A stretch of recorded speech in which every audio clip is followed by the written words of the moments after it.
Reputation recruits, but leadership retains. Reputation recruits, but leadership retains.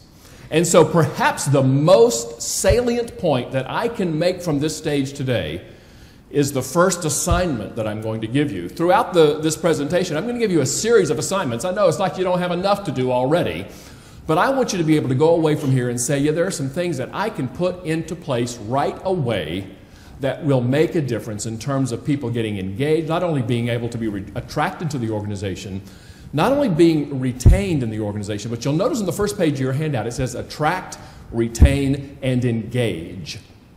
It's no good if you get people in if you can't keep them. It's no good if you get them in and keep them if you can't make them productive and have them engaged in the business that's going to make profit for your shareholders and serve your communities.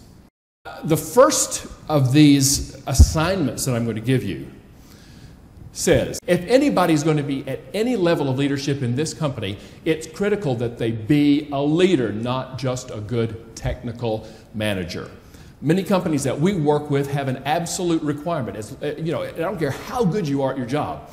When you take on the title of supervisor or team leader or manager or director or any kind of an officer, you're going to have to exhibit some level, some degree of leadership ability. And then the company will continue to develop you because they know that that is the one thing that makes the most difference of all.